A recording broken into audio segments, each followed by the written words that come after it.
Thank you all for being here today. My name is Donna Cole. I'm the Director of Indigenous Initiatives at the Capilano Students Union. Today we have Saki here.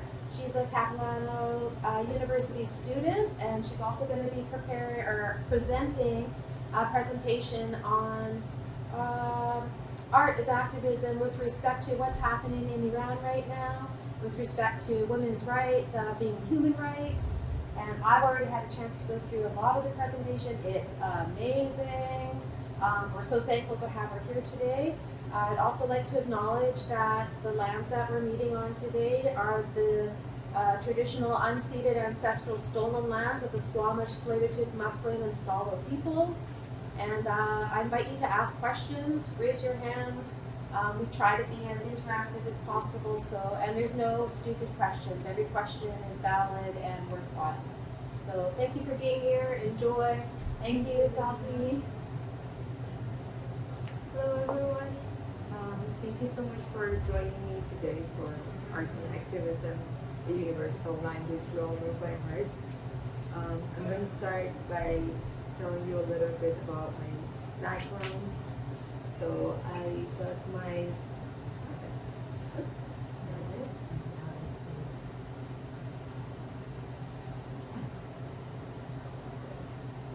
So I was born and raised in Iran, and I got my BA in Cinema Studies from the University of Tehran in 2018. And then I decided to come to Canada to study arts and entertainment management at Capilano University.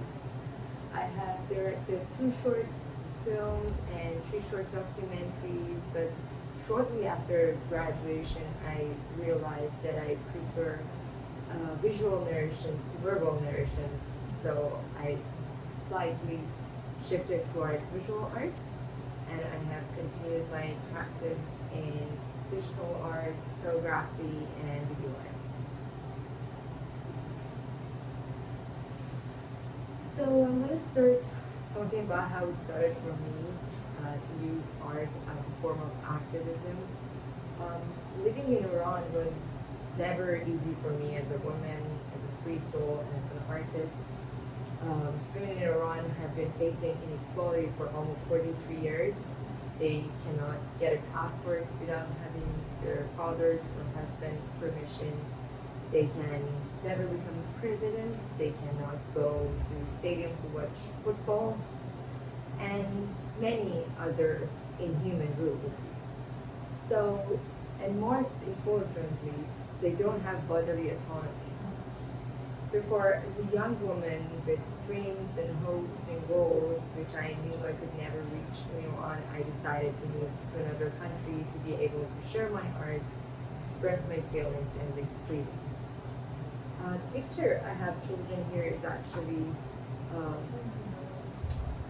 showing women being arrested by this sort of morality police, and I'm going to say what morality police is. So morality police is this security forces in Iran that are out there on the street to tell women how they should be dressed and how they should not be dressed. So they're out there to correct your hijab, or the way that you're wearing the compulsory hijab and the headpiece and the areas of your body that has to be covered. And as you can see in the photo, the women are not happy about it. But fleeing is not easy. Fleeing your loved ones, your country, where you grew up, where you first fell in love, when you got your first job, made friends, made best friends. Leaving your land, your family, your best friends is not easy, but I couldn't stand being treated like a criminal in Iran just because I wanted to live my life freely and express my feelings and my heart, just like the rest of the world. So I decided to move to Canada. And video, you can see like my land is actually very beautiful. So that makes it even harder to leave.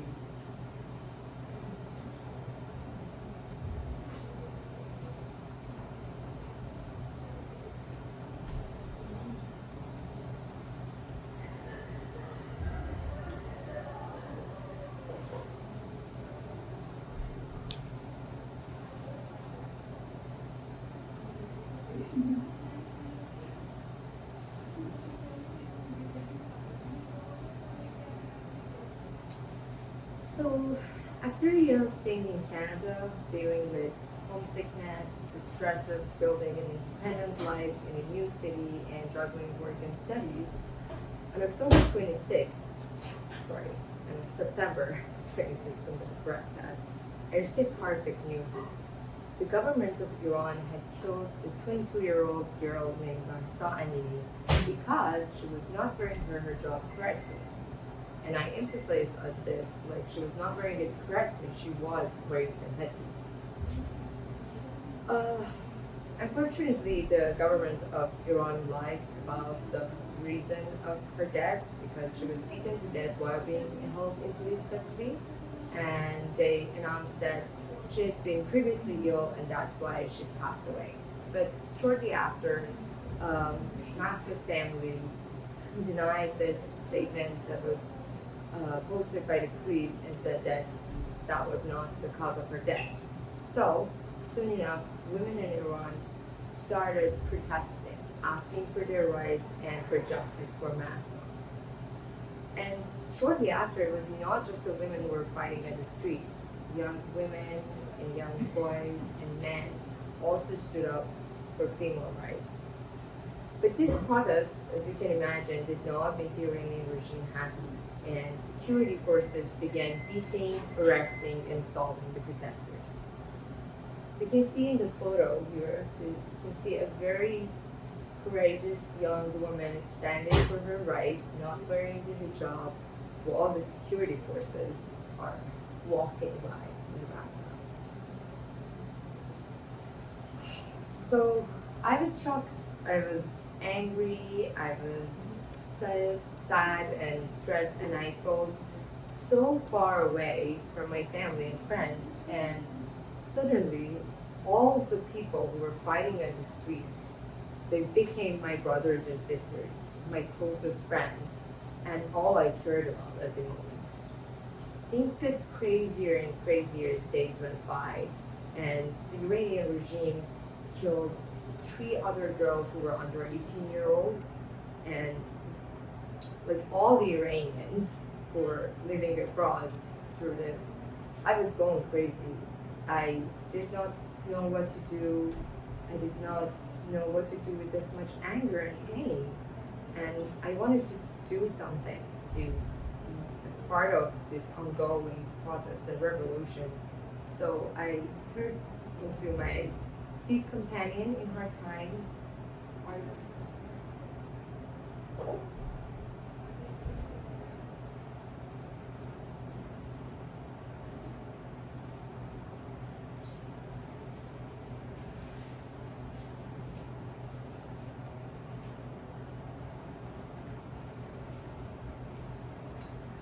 So I started creating art from my emotions and tried to write about what was going on in Iran.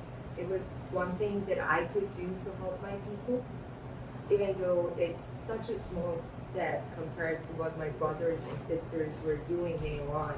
It was something I could do from miles away to feel included in this revolution and to contribute to it. Sadly, what is happening and what was happening in Iran did not get enough or almost any media coverage internationally. Most of the news we still hear today comes from individual journalists, videos captured by people, and our reliable news sources today are like people themselves who are capturing the videos, sending them to reliable influencers and journalists and Instagram, social media, Twitter.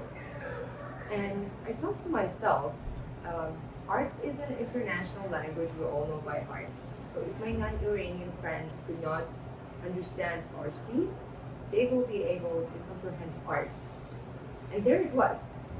I could catch people's attention with my art and then tell them about what was happening in my country.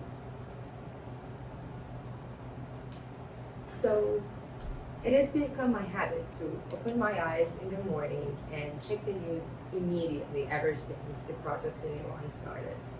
One of these mornings, I faced horrible news. Nika Shahjarami, a 16-year-old, was murdered by the Iranian regime. The saddest part again is that the regime lied about the cause of her death again. They said that she's committed suicide, whereas her death certificate showed that she died because of severe head injury. Soon after, police arrested Nika's uncle and her aunt. Her aunt is also an artist. This is a portrait of Nika done by her aunt back in March before this protest started. So the regime actually even forced the uncle and aunt to do a biased interview saying that yes, Nika has committed suicide, but her mother didn't take it. She posted a video explaining that her daughter did not commit suicide, and when they found Nika's body, her skull was crushed. And I think it was one of the saddest videos I've ever watched in my whole life, watching a mother talk about how her 16-year-old daughter's face was crushed, and then imagine the whole government is lying about it.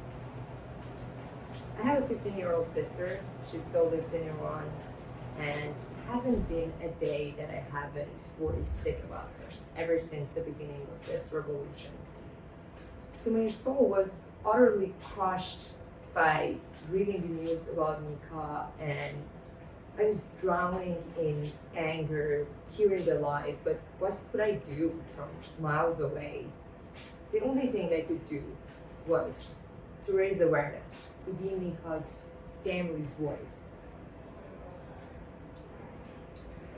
I thought of Nika's soul, her young, beautiful, feminine soul, and her bravery.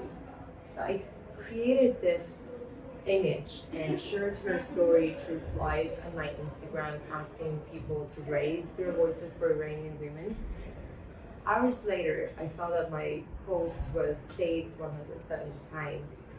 I cannot say that I was happy. It's really hard to feel content while you're witnessing such tragedies, but at least I felt involved. I thought I was helping this revolution somehow. I was raising awareness, and I think I started feeling less angry, at least.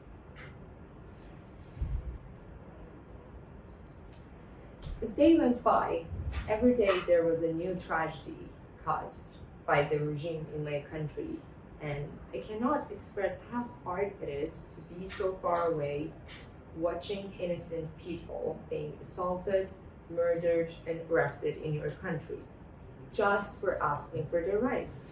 And I emphasize on this, basic human rights.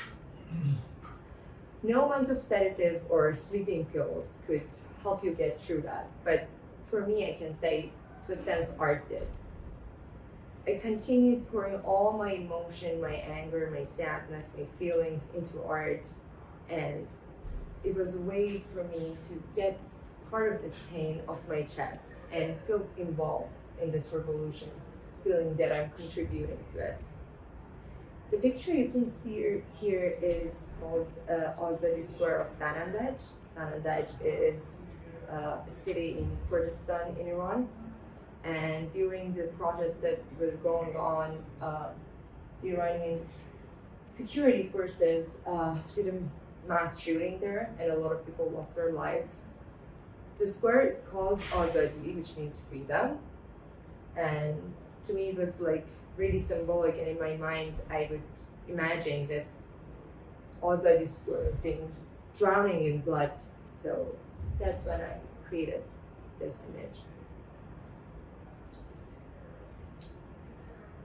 This revolution started with hijab, which is basically the forced dress code for all women in Iran, the most prominent stigma against female bodily autonomy. A girl was beaten to death because a little bit of her hair showing, and then all women in my country were showing their hair despite the government's rules, and that's their form of uprising. So in my head, I imagine all the blood that these brave people will sacrifice fighting for their rights will be nutrition substances for the plant of freedom. Instead of imagining women growing leaves and flowers instead of hair.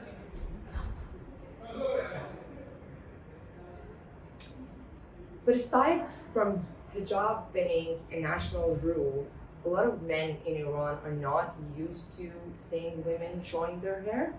And I saw a lot of posts these days on Instagram that women who are not wearing their hijab as a form of protesting are asking these men, please don't stare at us, please don't point at us when you see us not wearing our hijab on the street. So this is a little bit a message for those men and telling these men that freedom grows from women's hair. And this shall be our special dish served every day until we're free.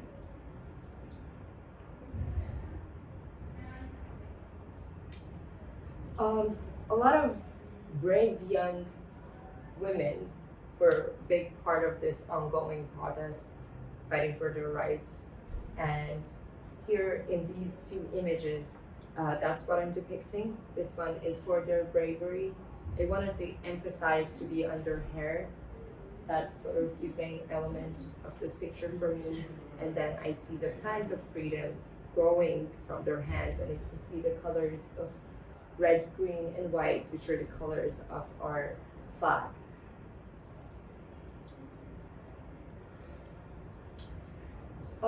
Unfortunately, this revolution has many teenagers and even elementary students involved. It is bittersweet to me, as I think no child should ever have to risk their life for their freedom and their rights.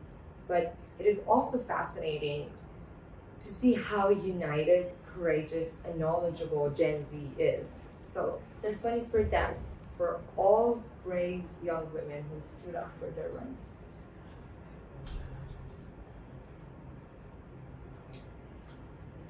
Sharif University in blood. It was a gloomy Sunday midday. I discovered that the security forces had invaded Sharif University in Tehran. They were keeping students hostage, beating them, arresting them because they had been protesting and just non-violently protesting. And while going on Twitter, reading all the news, I saw this tweet about a student because this happened on the first day of academic year of 2022. So this was the first day of school. And I was reading about this student whose first day at Sharif University was that day. You must know that Sharif University is one of the top-ranked universities in Iran, and it's definitely not easy to get into. So imagine this student who's been sacrificing 1 year, probably even more, studying to get into their dream university, and then leaving their hometown, going to another city to study, and then on the first day that they're going to their dream university, they're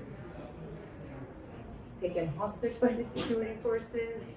They see security forces beating their friends, arresting them. I just couldn't take that image out of my head. I couldn't stop thinking about all those students. So this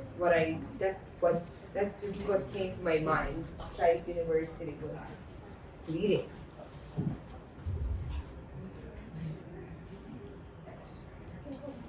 So looking back at my artistic journey, I used to doodle my feelings and intangible phenomena back in school.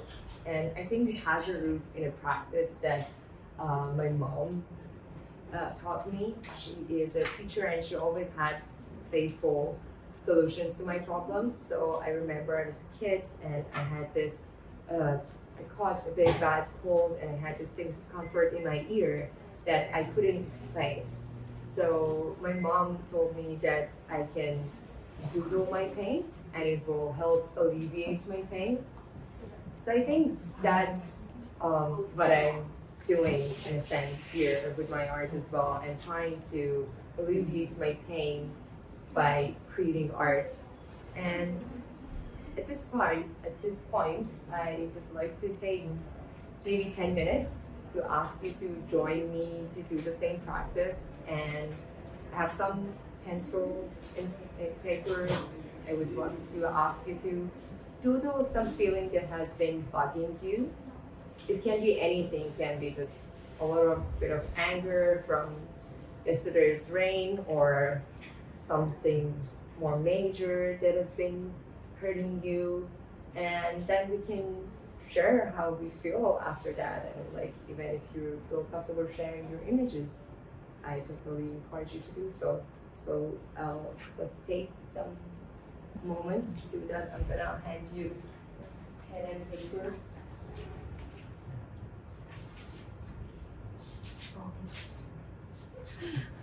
Mine is bad. That's really cool.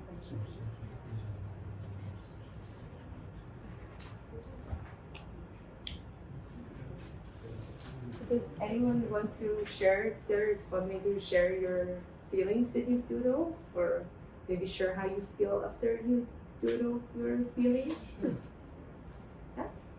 Yeah, I draw I draw an image like it appears very bad, but I need to say like I created two emojis, one in brain, one in heart. Like describing heart is happy, but brain is worried, like always worried about future or something. Yeah, thank you. Thank you for sharing that. Yeah. Elida, do you want to share yours? Yeah, sure. So what I drew there was a figure with a heart in like where the heart supposed to be, and then we're holding a broken heart. So what actually bothers me is that I'm such a lucky person, and when I do lots of love and when I'm not receiving back, gives me loneliness. That's why there's only one figure there, and yeah, so it's like a combination of two. Yeah. Great. And it actually made me feel good. I'm so glad. Thank you for sharing that. Anyone else wants to share their feelings? Yeah, I usually, like, when I struggle with some feelings, whether it's happiness or sadness, I start just scrambling a bunch of lines on a piece of paper and then see what I can see through those lines. And usually it speaks to the feeling that I'm channeling, like whatever it is, it would show itself. This time, I don't know, a person with a huge tear drop came out of it. So, yeah. Yeah, thank you. Thank you. And how do you usually feel after you? It helps. It usually helps. And yeah, I don't know. I usually try to then write down my feelings to help me leave them aside and move forward, I guess. Great. Do you like to share yours? No? You want to share? Yes. Do you want to share? I drew leg of our country because I was homesick yesterday. And food, people, friends, etc. So I was. Yeah. I think we can totally relate to that. I am from Turkey.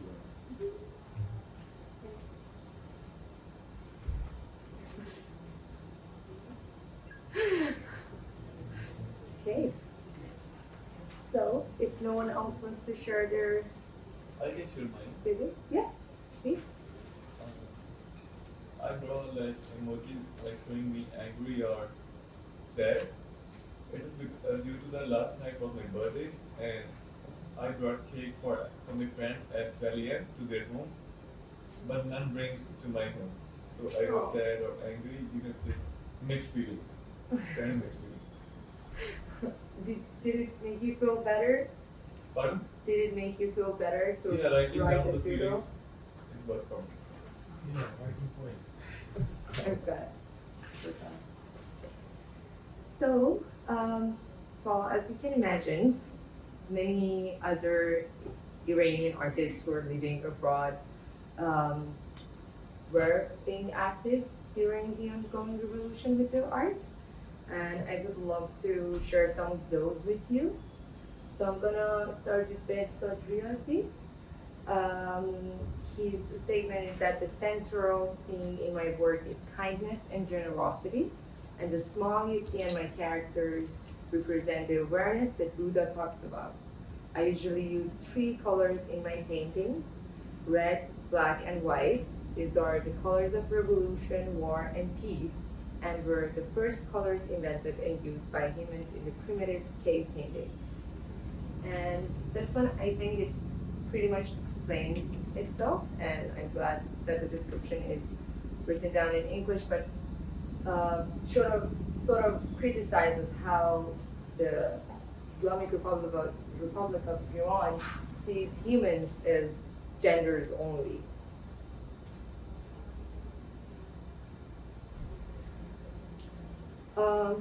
This is usually how the women who work as security forces for the morality police look like.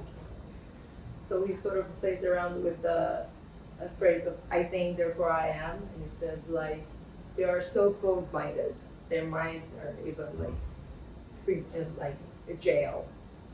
And the other picture that you can see says that you've received life from a woman to take away lives of other women. How ungrateful you are. Which again you can see like sort of the policeman being like the woman is impregnant with a policeman.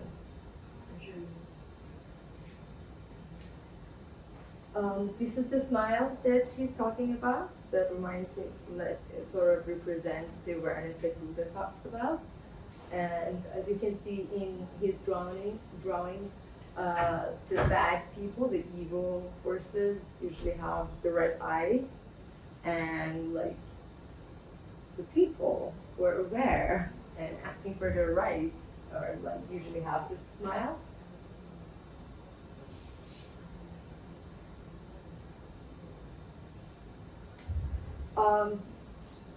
The one on the left that you can see is sort of depicts El-Nazr Kabi, who was an Iranian rock climber who competed in an international competition in South Korea, and she did not wear her hijab while the protests were happening in Iran. Later on, of course, the Iranian regime again forced her to post a statement on her social media saying that like, I was running late and I forgot to put my hijab on, but we all know that this was her way of silently protesting against the compulsory hijab law. And so in this picture, he's like depicting Elna's going up this climb and this police force just trying to take her down and silence her. And this other picture says that the women came to Iran to make it free and beautiful and livable. However, this monster, meaning the whole Islamic Republic, has taken over the country and is trying to cover the truth with hijab. There is this very common form of hijab, which is like a very long headscarf that is black. It's called chador.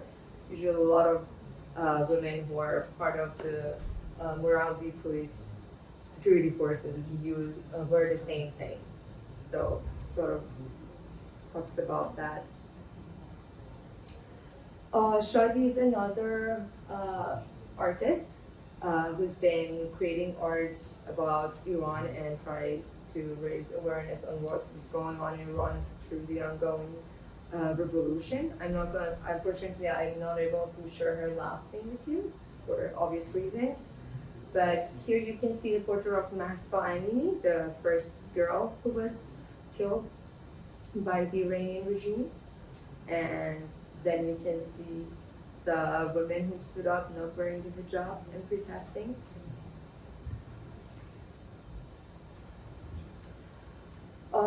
Mina Majidi was another woman who was killed during the ongoing protests in Iran, and then at her funeral, a picture went viral of her daughter standing on her grave and holding her hair, cutting her hair and holding her hair in her hand.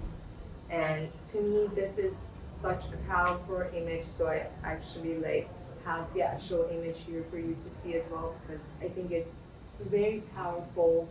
Just look at her face and the look that she is giving you. This is the look that you cannot silence me. I'm gonna fight for justice. So I think Shadi has done a great work depicting her persona into her art, and of course raising awareness about this incident as well. This is what Shadi has illustrated about the tragedy that happened at Capilano University.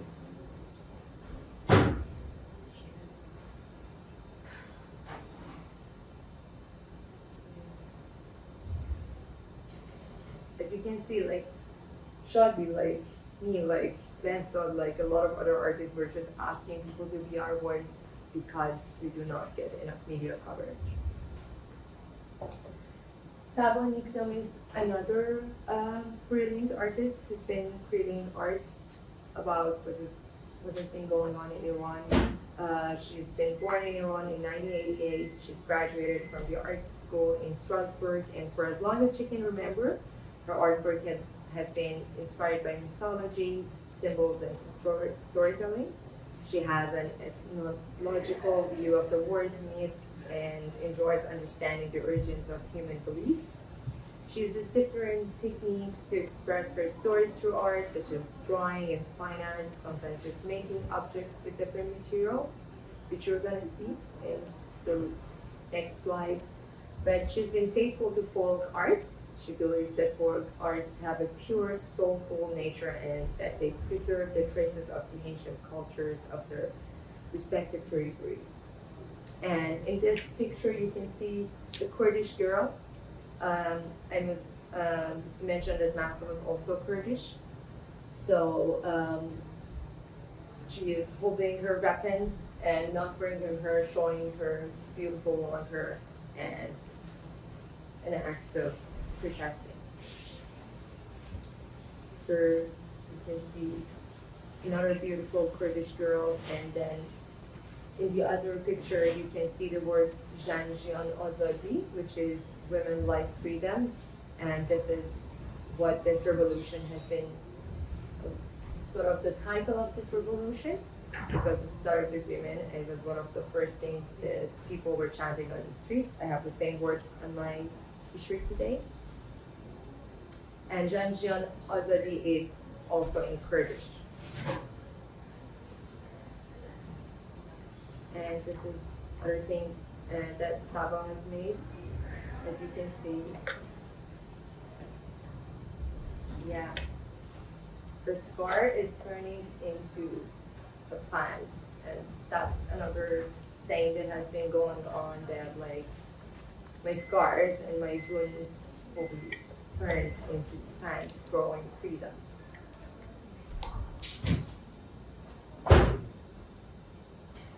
And then again you can see the words Zendegi Azadi, women, life, freedom. But making art as a form of activism through the ongoing revolution has not been only limited to those who live abroad. Many artists in Iran created artwork about the same thing and shared it anonymously on social media through trusted influencers and journalists. And some even used the whole city to display their art. And to me, these artists are just brilliant. I love the idea of using the whole city as your gallery space. This was one of the first urban art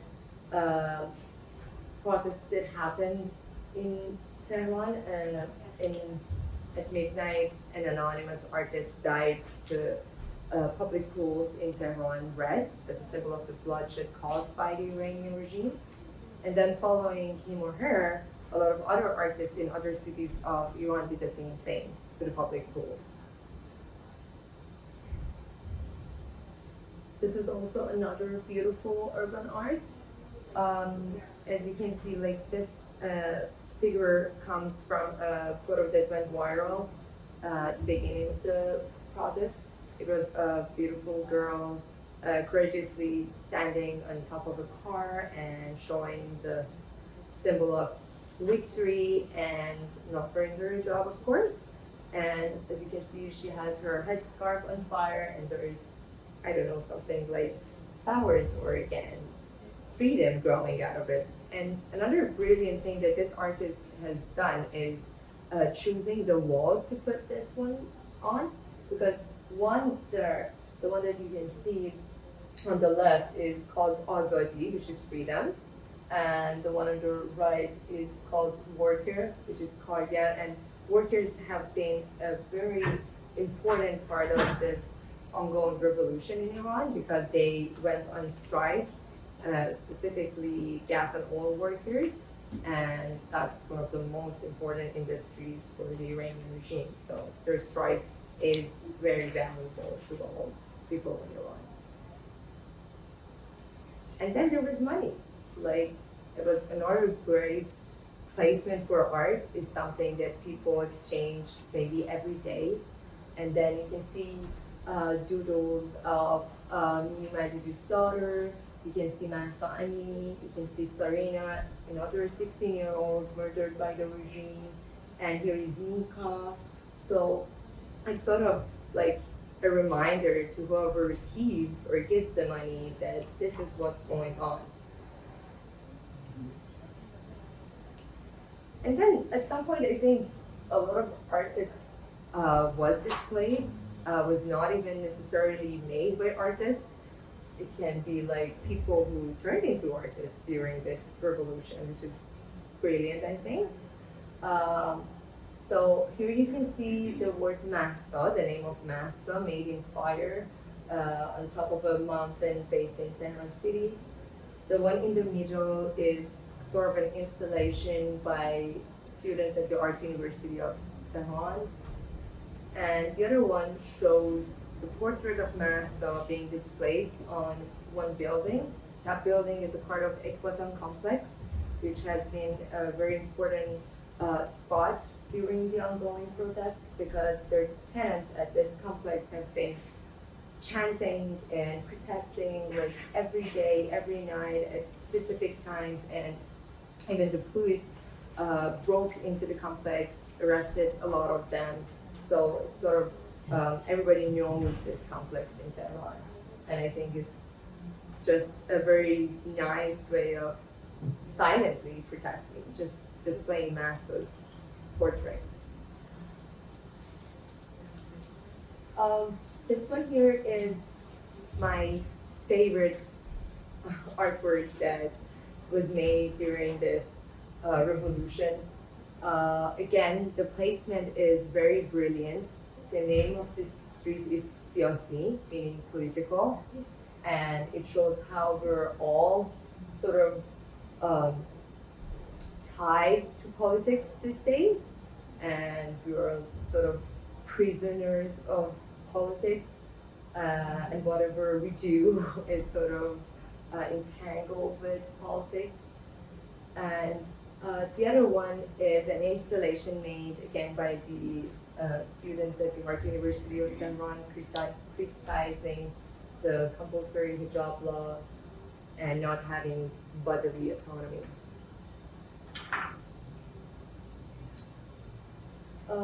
Rustin Shirazi is another brilliant artist who's been creating artwork about human life freedom.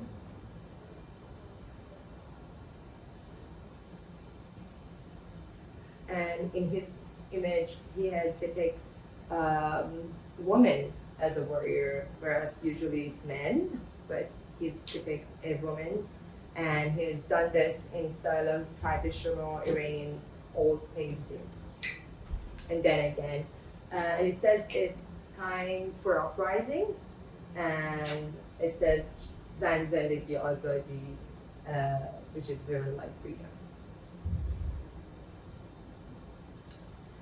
So many artists like Amir Hossein Darafche and Mahbub Yazdani kept creating art on a daily basis, almost as a way to spread the news. And I sort of like to think of it as journaling. So they they've created artwork about every tragedy that has been happening through this revolution. And even within the Iranian community, they refer to Amir Hossein Darafshah's works as the Women Life Freedom Journal. So these are some of Amir Hossein Darafshah's art. As I said, like it's sort of like a journal. So every incident that happened, he has created art about it. As you can see, this one is the same young girl that you saw on the wall. And it says, "Your name will become a code," which is what Mahsa's mom said on her funeral. She said that you will not die. Your name will become a code. And it did. Like, all this revolution from the start, we've been using the hashtag Mahsa and me, we've been chanting her name, and it actually did become our code for freedom, for asking for injustice to end. The second one is about the workers, the gas and oil workers strike, and talking about how valuable it is to us. And this one is actually the only doorknob bird that existed in Iran, and it was going extinct, and it sort of left Iran. And then recently it came back. And the name of this bird is Omi, which means hope. And it was such a beautiful incident that happened during all this. So, sort of saying that hope is back in our country.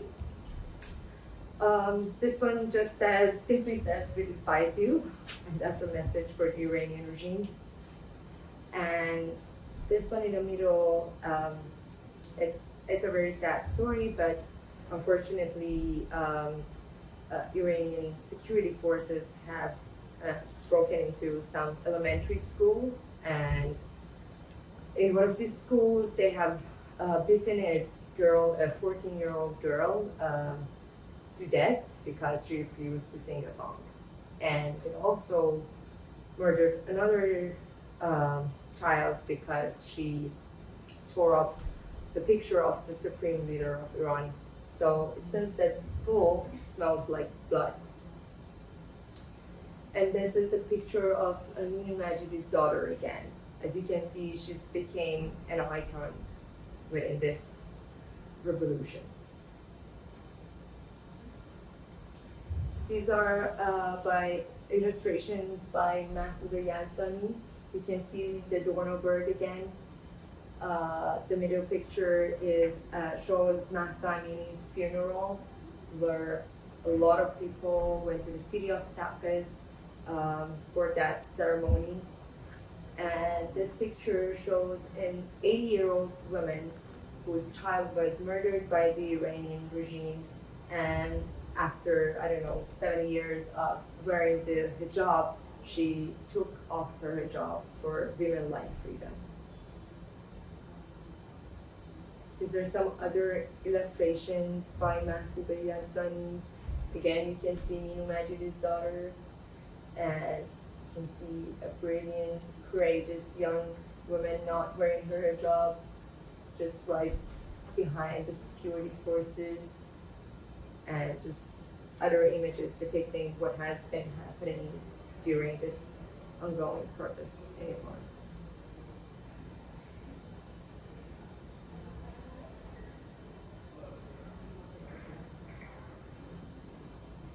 There's also more of her illustrations, women burning their headscarves. The one in the middle is called Hossein Rouhani. He's an activist in Iran fighting for human rights, who was arrested brutally by the regime, and she has done it in the style of Edvard Munch's Scream, the famous painting.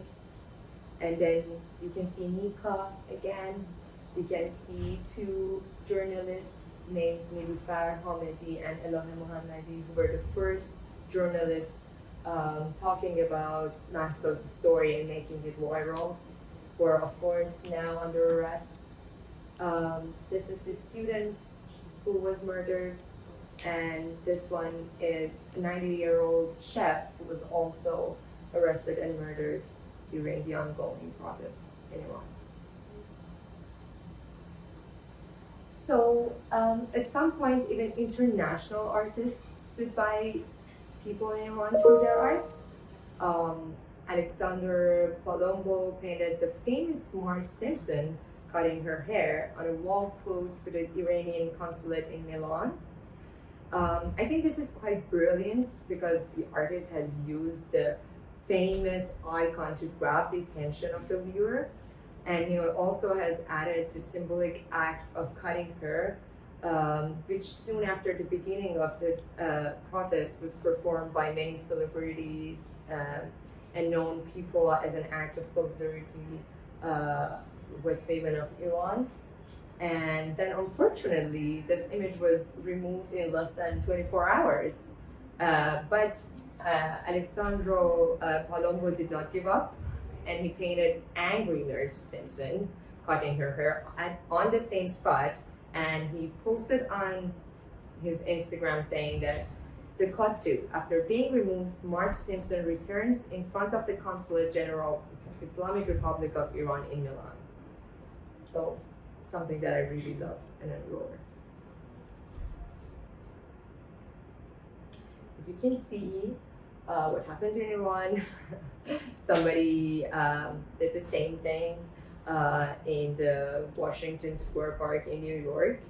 And this is a piece made by an anonymous artist in New York saying their blood will not be in vain.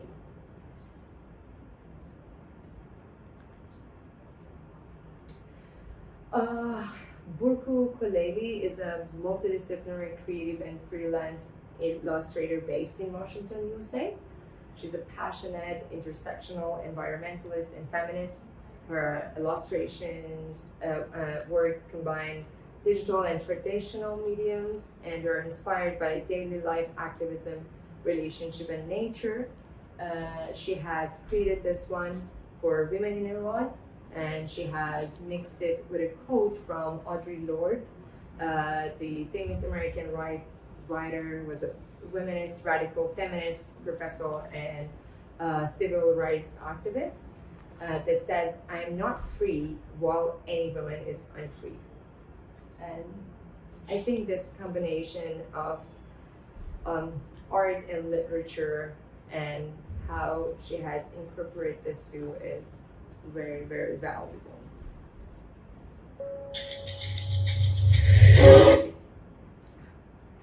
So the last one I'm going to share is this meaningful video by a videographer called Siru.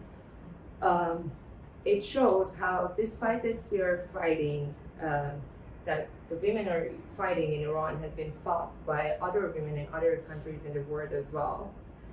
And I just can summarize it in one sentence, saying that women's rights are humans' rights and they have to be respected.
المرأة تضعین جسه زندگی شایجه hayat sönmek azadi الحرية galaya özgürlük breathing freedom. And finally, I'm gonna end my presentation with a quote from Abdullah Öcalan, also known as Oppo, who's a political prisoner and founding member of the militant Kurdistan Workers' Party, that says, "A country can't be free unless the women are free. The level of women's freedom determines the level of freedom in society at large." And this last artwork is by Anosinda. She's saying, women life freedom is an everyday practice. Thank you so much for listening to me.